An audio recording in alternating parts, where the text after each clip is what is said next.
Assalamualaikum warahmatullahi wabarakatuh.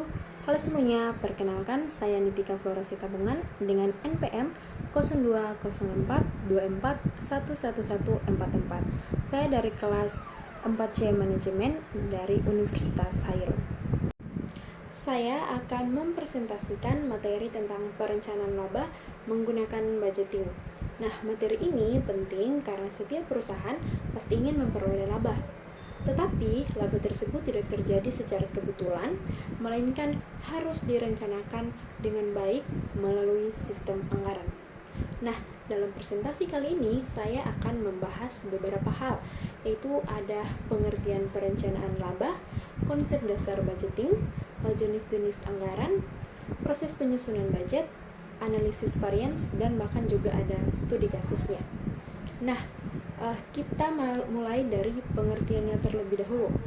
Perencanaan laba adalah proses menetapkan target keuntungan yang ingin dicapai perusahaan dalam periode tertentu yang disertai dengan tindakan berupa anggaran. Artinya, perusahaan tidak hanya menargetkan laba, tetapi juga menyusun langkah-langkah konkret untuk mencapainya.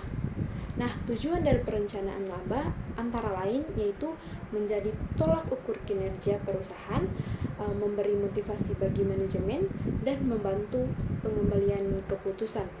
Nah, perencanaan laba juga harus berdasarkan data yang jelas, realistis, dan juga bahkan melibatkan semua bagian dalam perusahaan. Jadi, ini bukan hanya tugas bagian keuangan saja, tetapi seluruh organisasi.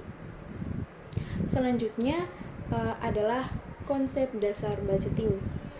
Budget atau anggaran adalah rencana keuangan yang disusun secara sistematis dan kuantitatif untuk periode yang akan datang. Anggaran memiliki beberapa fungsi utama.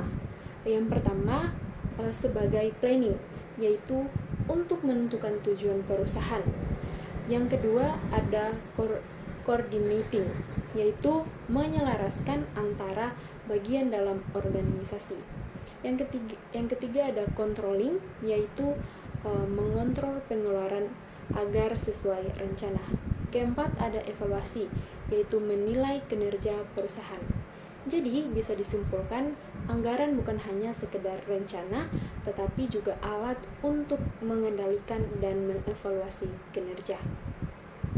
Kita masuk pada jenis-jenis anggaran. Dalam perencanaan laba terdapat beberapa jenis-jenis anggaran penting. Yang pertama, anggaran penjualan, yaitu perkiraan jumlah dan nilai penjualan. Ini biasanya menjadi dasar dari anggaran lainnya. Yang kedua ada anggaran produksi, yaitu jumlah barang yang harus diproduksi untuk memenuhi target penjualan. Yang ketiga ada anggaran biaya yang mencakup semua biaya seperti bahan baku, tenaga kerja, dan overhead. Keempat ada anggaran kas, yaitu perencanaan arus kas, masuk dan keluar agar perusahaan tetap liquid. Yang kelima ada anggaran laba rugi, yaitu ringkasan dari seluruh pendapatan dan biaya yang menunjukkan estimasi laba. Dan yang terakhir ada anggaran modal, yang berkaitan dengan investasi jangka panjang seperti pembelian mesin atau pembangunan gedung. Semua anggaran ini saling berhubungan dan harus disusun secara konsisten. Selanjutnya adalah proses penyusunan anggaran. Nah, langkah yang pertama adalah analisis lingkungan, baik internal maupun eksternal. Langkah yang kedua yaitu menentukan target laba yang ingin dicapai. Langkah yang ketiga, menyusun anggaran oleh masing-masing divisi. Nah, langkah yang keempat yaitu review dan negosiasi.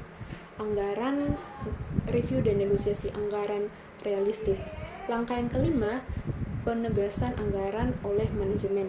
Dan yang terakhir, monitoring dan evaluasi, yaitu membandingkan antara rencana dan realistis. Proses ini memastikan bahwa anggaran dapat dijalankan dengan efektif. Kemudian ada yang disebut analisis variance. Analisis variance adalah perbandingan antara anggaran yang telah dibuat dengan realisasi yang terjadi. Ada dua kemungkinan hasil. Yang pertama favorable, yaitu hasil lebih baik dari target. Yang kedua, unfavorable, yaitu hasil lebih buruk dari target analisis. Ini penting untuk mengetahui penyebab perbedaan, sehingga perusahaan bisa melakukan perbaikan ke depannya. Nah, kita masuk pada studi kasus. Sebagai contoh, kita lihat studi kasus PT Maju Bersama. Perusahaan ini memiliki target penjualan sebesar 10 miliar, target laba sebesar 2 miliar, dan biaya sebesar 8 miliar, ROI sebesar 18%. Untuk mencapai target tersebut, perusahaan melakukan beberapa strategi. Yang pertama, ekspansi ke pasar baru. Yang kedua, meningkatkan efisiensi produk. Yang ketiga, mengelola keuangan dengan lebih baik. Dari contoh ini, kita bisa melihat bahwa perencanaan laba benar-benar diterapkan dalam praktik. Sebagai penutup, dapat disimpulkan bahwa perencanaan laba yang baik membutuhkan anggaran yang jelas dan realistis. Semua jenis anggaran saling berkaitan dan harus konsisten.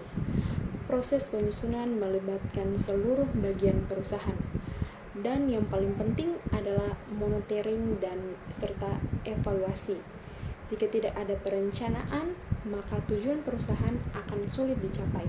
Seperti yang dikatakan Benjamin Franklin, gagal merencanakan berarti merencanakan untuk gagal. Terima kasih atas perhatiannya. Mohon maaf jika ada salah kata. Akhir kata dari saya, wabillahi taufiq wal hidayah. Wassalamualaikum warahmatullahi wabarakatuh.